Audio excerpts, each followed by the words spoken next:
네, 비트코인의 흐름이 참 아쉽게 느껴집니다. 이 CPI와 PPI까지 잘 나와주면서 이제 PC까지 기대감이 조금 이렇게 생긴 상황인데, 이 FOMC에서 나왔던 멘트, 이 매파적인 멘트, 그리고 금리 인하 횟수에 대한 어떤 기대감이 연초 대비 크게 꺾였다라는 거, 그런 게 지금 시장을 억누르는 요인으로 작용하고 있는 모습입니다. 그래도 69,000달러 위에서 자리를 해줬다라는 게 안도 아닌 안도였었는데, 지금은 67,000달러 밑으로 다시 후퇴를 한 모습을 보여주고 있습니다. 20일 지수이동 평균 아래로 빠진 상황이고, 여차하면 50일 단순이동 평균에 대한 리테스트를 벌일 수도 있는 그런 흐름을 보여주고 있어서, 과연 이 정도에서 다지기를 하고 이제 나아가 줄 것인가, 아니면 조금 더 이렇게 하단 리테스트를 진행을 하고 나아갈 것인가, 이래저래 관심을 높이고 있는 그런 상황입니다. 공포 탐욕 지수는 하루 전보다 4포인트 오른 74를 기록하면서 탐욕 단계가 이어지고 있습니다. 비트코인 도미넌스가 여전히 높습니다. 55%대 중반에 지금 자리를 해주면서 일단 54% 아래로 조금 빠져줘야지 알트들이 숨통을 조금 틔우는 그런 모습을 확인할 수가 있을 텐데, 여전히 비트코인의 어떤 시장 지배력이 상당히 높은 수준을 유지하고 있다라는 점을 우리가 꽤나 선명하게 느낄 수 있는 상황입니다. 마이클 반데포페는 비트코인이 여전히 중요 수준에서 지지를 확인하고 있다. 연준과 CPI 엇갈린 신호를 보이긴 했지만, 국채 수익률과 달러 인덱스가 지금 크게 하락하고 있어서 암호화폐 모멘텀 곧 회복될 것으로 예상된다, 이렇게 긍정적으로 이야기를 하고 있습니다. 잘 알고 계시는 것처럼 달러 인덱스와 비트코인은 역상관 관계를 가지고 있기 때문에 여러 가지 거시경제적인 상황에 따라서 이 반등 모멘텀이 조만간 나와 줄 것이다, 이런 얘기를 지금 하고 있습니다. TA 트레이더 앨런 3데이 차트입니다. 지금 3데이 차트에서 역 헤드 앤 숄더 패턴이 만들어지고 있는데, 오른쪽 어깨에서 지금 한번 올렸다가 다시 조금 빠졌다가 이제 패턴이 완성되는 상황, 왼쪽 어깨도 그랬다라는 거죠.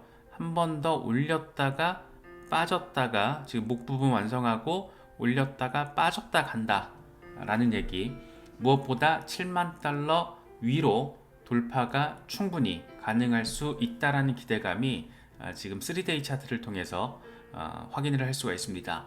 오른쪽 어깨에 또 다른 하락 가능성이 있지만, 이 패턴 돌파하면 또 다른 새로운 상승세가 시작이 될 것이고, 이 차트를 통해서는 82,000달러를 지금 표시를 해놨습니다. 8만 달러 미지의 영역으로 좀 나아가는 모습을 머지않아서 볼 수 있을 것 같긴 한데, 역시나 미지의 영역으로 들어가는 그 과정이 꽤나 간단치가 않다라는 점도 새삼 느낄 수 있는 것 같습니다. 젤레는 이렇게 얘기합니다. 비트코인 강세장에 대한 청사진은 아주 명확하다. 첫 번째, 올타임 하이에 대한 페이크아웃, 두 번째 풀백, 세 번째 돌파 테스트, 그리고 네 번째 돌파 성공, 이렇게 4단계를 지금까지 거쳐왔다라는 거예요.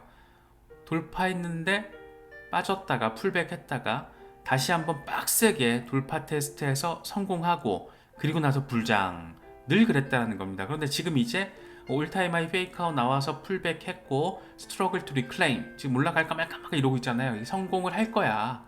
그리고 나서 돌파 이후에 이제 불런, 이전에 계속 그래 왔던 것처럼 이제 곧 4단계 브레이크아웃 플러스 불런을 이제 예상한다. 그렇게 40주에 걸친, 40주 안팎에 걸친 강세 랠리가 시작될 것이다. 이번 사이클 전체를 얘기하는 거죠. 맥스도 비슷한 얘기입니다. 앞으로 몇 달 동안의 로드맵이다 이러면서 지금 5단계로 나눠서 설명을 하는데, 첫 번째, 올타임 하이 가격 돌파, 이때죠. 두 번째, 올타임 하이 지지 테스트. 그런데 지지 실패 3단계에서 4단계에서 돌파 지지를 계속해서 한 번 더 보여주고 있는 상황. 지지 받으면 계속 간다.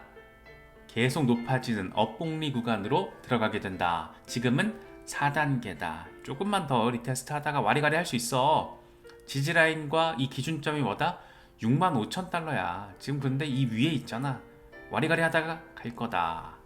계속 가격이 상승하는 구간으로 어느 정도 40주 안팎의 시간에 걸쳐서 간다 라는 이야기를 하고 있습니다. 물론 이제 이 안에서도 갔다가 조정 나왔다가 갔다가 조정 나왔다가 가는 그런 흐름이 될 거고, 과연 고점이 98,000달러가 될지 11만 달러가 될지 15만 달러가 될지는 알 수는 없지만 확실한 거는 10만 달러 전후 시점에서는 우리는 준비를 해야 된다. 엑싯에 대한 마음의 준비를 하고 전략적으로 행동해야 한다.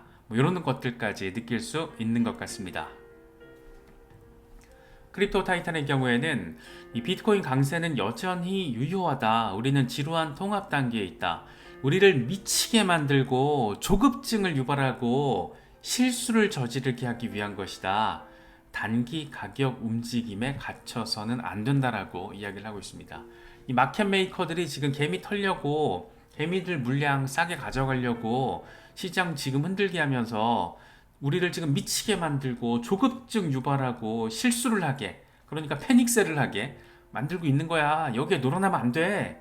응? 그냥 단기 가격 움직임은 움직임일 뿐이야. 단기 변동성이 우리의 장기적인 비전을 방해해서는 안 되잖아. 이런 얘기 지금 하고 있는 거죠. 상당히 흥미로운 어떤 멘트고, 우리를 미치게 만들고 조급증을 유발한다. 이런 표현이 꽤 재미있게 느껴졌습니다. 이건 월간 차트예요.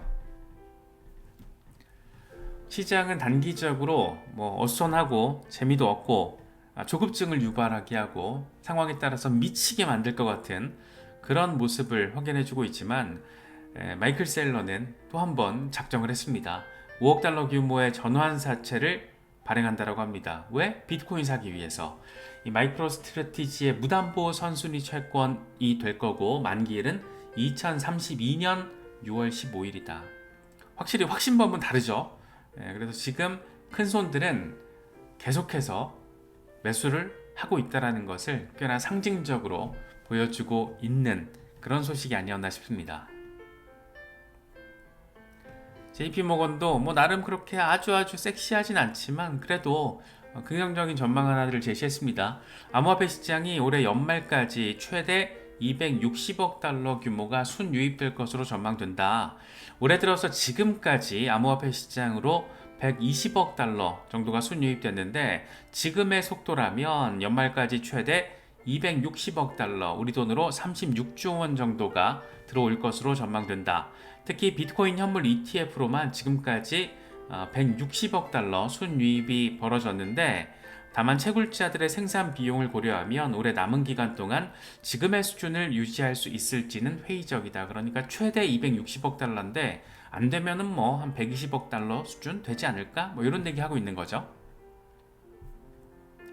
이더리움. 이더리움의 흐름이 진짜 아쉽습니다. SEC 위원장이 대놓고 이더리움 현물 ETF 승인 시점을 말을 해버렸는데, 그럼에도 불구하고 이더리움의 시세도 크게 자극받지 못하고 있고 시장 전체 정서에도 크게 영향을 미치지 못하고 있습니다. 그만큼 지금은 단기적으로 약세 정서가 시장을 강타한 상황이다. 이 거시경제 이슈에서 이 악재성 재료가 시작이 된 거기 때문에 조금 아쉽게 더 느껴지는 것 같습니다. 일단 이더리움은 3,500달러 밑으로 빠져 있는 상황, 단기적으로 3,500달러 위로 어서 빨리 올라서 져야 하는 상황, 이 정도로 정리할 수 있을 것 같습니다. 게리 겐슬러가 아예 작정하고 그냥 멘트를 때렸더라고요. 상원 청문회, 세출위원회 청문회에 출석을 해가지고 올해 여름 안에 이더리움 현물 ETF 승인할 것으로 전망한다. 여름 아니니까 얼추 8월 전에 승인이 돼서 출시까지 이루어질 수 있을 거라는 뉘앙스를 직접적으로 멘트화시켜서 던져버렸습니다. 그래서 코인데스크가 이렇게 평가를 하더라고요. 겐슬러 위원장은 이더리움을 상품으로 보느냐는 질문에는 불명확한 입장을 유지를 했다. 반면 같은 청문회에서 로스틴 베넘 이 CFTC 위원장은 이더리움은 상품이 맞다. 이렇게 답변을 했다라는 점을 콕 집어서 언급을 했습니다. 이게 진짜 이율배반적인 거죠. 이더리움 현물 ETF를 승인을 하면서 언제 추가적 2차 승인이잖아요. S1 증권신고서에 대한 승인 시점, 2차 승인 시점까지 이렇게 얘기를 하면서도 현물 ETF인데 이게 지금 상품인지에 대해서 명확한 입장을 밝히지 않고 있는 거예요. 완전 진짜 이 쓰레기적인 행태, 상당히 불쾌하게 느껴질 수 있는 부분이죠.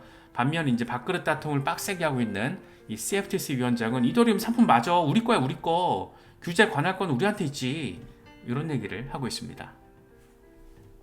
겐슬러와 CFTC 로스틴 베넘의 기싸움이 상당히 흥미로운 자리이기도 했습니다. 겐슬러가 이렇게 얘기를 했더라고요. 주어진 상황에 따라서 달라질 수도 있겠지만 암호화폐 규제와 관련해서 SEC가 가지고 있는 제도가 CFTC에는 마련되어 있지 않다.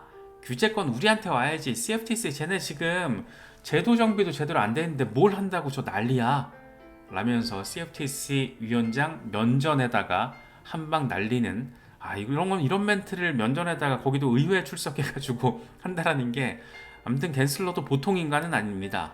그래서 이렇게 멘트를 날렸다라는 것은 상당히 지금 수세에 몰렸다라는 거고, 무려 SEC 위원장이 이런 멘트를 했다라는 것은, 그렇기 때문에 규제 권한을 둘러싼 CFTC와 SEC의 밥그릇 다툼, 특히나 이제 초당파적인 암호화폐 규제 법안이 대부분의 토큰을 이제 상품으로 규정하고 있잖아요. 그래서 이게 실제로 발효가 됐을 때는 SEC는 그냥 다 넘기는 거죠. 거의 한 70% 수준을. 그래서 지금 대부분의 암호화폐 토큰은 증권이다라고 얘기를 했던 겐슬러의 주장이 의회에서 무력화되고 있는 상황이 진행이 되고 있기 때문에 겐슬러가 이렇게까지 강력한 멘트를 던진 게 아닐까 싶습니다. 물론 로스틴 베넘도 가만히 있진 않아요. 같은 자리에서 암호화폐와 관련해서 더 큰 책임을 우리는 감당할 수가 있다. CFTC의 권한은 현재 사기와 조작에 제한되어 있다. 감시, 감독, 제보, 컴플레인을 통해서 제기된 문제만 추적할 수가 있다. CFTC는 지난 10년 동안 직접적인 권한 또는 관할권이 없는데도 그럼에도 불구하고 암호화폐 사건 135건을 잘 처리했다라고 이렇게 공치사를 하면서 아이씨 우리 할 수 있어, 너 이 새끼 왜 지랄이야, 이런 얘기를 지금 SEC 위원장이 먼저 한 방 때리니까 발끈해서 한 멘트가 아닐까 싶습니다. CFTC도 사실 지금까지 꽤 적극적으로 규제 역량을 보여 오려고 노력을 했기 때문에, 사실 문제는 조직 사이즈가 작고 사람이 없어요. 예산도 SEC 10분의 1 수준이라서, 그래서 이런 얘기를 의회 가서 지금 적극적으로 하는 거죠. 돈 좀 더 줘, 예산 확보, 우리 다 잘할 수 있다니까, 이런 얘기하고 있습니다. 그런데 지금 초당파적인 법안을 통해서 대부분의 암호화폐 3분의 2 정도가 CFTC의 관할권으로 들어가게 된다면 자연스럽게 CFTC의 규모 자체, 예산 자체가 커질 수밖에 없지 않을까, 의회도 충분히 인식하고 있지 않을까. 그렇게 미국에서의 암호화폐 규제 어떤 명확성은 이제 시간이 갈수록 이미 지금 명확성을 더하고 있고 가속화가 될 수밖에 없을 것이다. 개인적으로는 그런 생각이 좀 들기도 합니다. SEC 위원장이 이더리움 승인 시점에 대해서, 이더리움 현물 ETF 최종 승인 시점에 대해서 직접적인 멘트를 했는데도 시장이 지금 하락세를 보이고 있다는 거, 약세 정서가 여전히 강하게 남아있다는 것은 꽤나 안타깝게 아쉽게 느껴지는 부분이죠. 코인데스크는 이런 소식에도 침체된 암호화폐 시장에는 변화를 가져오지 못했다. 겐슬러 발언 이후에 이더리움은 1% 상승했지만 1시간 만에 3% 하락하면서 매도 기회로 활용이 됐다. 이렇게 평가를 하기도 했습니다. 과연 이더리움 현물 ETF가 실제로 최종 승인 이후 출시된 뒤에 이제 다음 선수는 누가 될 것인가? 일단 지금 객관적으로 봤을 땐 솔라나예요. 솔라나가 맞습니다. 그래서 제임스 세이퍼트 같은 경우에는 비트코인, 이더리움 말고 다른 알트코인 현물 ETF가 미국에서 승인을 받기까지는 갈 길이 멀다. 솔라나가 차기 ETF로 가장 적합하긴 하지만 다음 알트코인 ETF까지는 몇 년은 걸릴 것 같다. 발행사가 내일 당장 ETF를 신청하더라도 2025년 3월까지 SEC는 이에 대한 결정을 내리지 않을 것이다 라고 이야기를 하고 있습니다. 이거는 사실 미국 대선 결과에 따라서 방향성과 가속도가 완전 달라질 겁니다. 트럼프가 실제로 재선에 성공한다, 이렇게 된다라면 내년부터 알트코인 혐오 ETF 이슈는 상당히 뜨겁게 다뤄질 가능성이 높고, 만약에 바이든이 재선에 성공한다라고 하면은 지금 제임스 세이바트가 얘기한 이런 수준으로 나아갈 가능성이 상대적으로 더 높아지겠죠. 그래서 어떻게 될지는 지켜봐야 되겠지만, 일단 다음 타자는 솔라나가 될 가능성이 뭐 큰 변수가 없다라면 솔라나로 바라보는 게 맞지 않나 싶긴 합니다. 일단 시세 자체도 뭐 솔라나도 하방 압력을 받고 있어요. 146달러대 자리하고 있는데, 그럼에도 불구하고 밈코인의 본고장이라는 지금 별칭이 생겼잖아요. 솔라나에서 밈코인 생태계가 엄청 빡세게 돌아가면서 네트워크 거래량이 지금 급증한 게 확인되고 있습니다. 최근 7일 동안 5,955만 건 트랜잭션이 처리가 됐대요. 그래서 메인넷 1위, 1등 먹고 있어요. 지금 이더리움보다 더 많은 거래량을 지금 보여주고 있습니다. 그래서 솔라나가 또 간단치 않은데, 물론 이제 민코인이 주축이 되다 보니까 이게 과연 건전한 결과라고 바라볼 수 있겠느냐, 이건 또 다른 이슈이긴 하지만, 어쨌든 뭐 지금 뜨끈뜨끈하게 네트워크가 활성화되어 있다, 뭐 이렇게는 충분히 해석할 수 있을 것 같습니다. 알트코인 셰르파, 솔라나에 대해서 이런 얘기를 합니다. 개인적으로 솔라나는 120달러에서 185달러 사이를 계속 움직일 것 같다. 이게 좀 큰 범위이긴 하지만 장기간의 통합 기간으로 생각한다. 조만간 가격 상승을 바라볼 수 있을 것이고 올해 말에 더 큰 일을 기대한다 라고 이야기를 합니다. 결국 솔라나는 잘 가긴 갈 거다. 이 박스권의 폭이 좀 굉장히 크긴 한데 잘 갈 수밖에 없죠. 잘 가야 하기도 하고, 이더리움과 더불어서 알트 대장 역할을 하고 있기 때문에 솔라나 무조건 잘 돼야 됩니다. 솔라나 투자 여부와 상관없이 그래야지 시장 전체가 견인이 될 수 있기 때문에 알트 시즌과 맞물려서 이더리움과 솔라나가 잘 좀 한번 제대로 움직여 줄 수 있으면 정말 아주 많이 참 좋을 것 같습니다. 요즘같이 조금 단기적으로 이렇게 막 흔들리고 69,000달러 있던 게 막 하루 이틀 사이에 갑자기 66,000달러로 꼬라박으면 사실 마음이가 기분이가 그렇게 막 좋진 않잖아요. 그럴 때 이런 거 한번 보시면 좋을 것 같아서 다시 한번 가져와 봤습니다. 0.06달러에 비트코인 1,700개를 매수해서 0.3달러에 매도를 한 그레그 쉔이라는 사람, 2011년 5월 상황에서 이런 얘기를 해요. 야, 근데 이게 8달러까지 폭등을 했어. 글쎄 8달러. 그런데 지금 비트코인은 8만 달러를 향하고 있습니다. 13년 동안 지금 만약에 이 사람이 0.06달러에 매수를 했던 걸 0.3달러에 팔지 않았더라면 지금 현재 가치가 1억 1454만 달러, 원화로 1490억 원. 어마어마합니다. 네, 이 장기 투자의 힘이라는 건데 뭐 이렇게까지 13년 동안 홀딩만 할 수는 없겠죠. 그렇긴 어렵겠지만 너무 단기간에 어떤 가격 변동은 사실 당연한 거기 때문에 너무 이렇게 심지가 흔들릴 필요는 없을 것이다.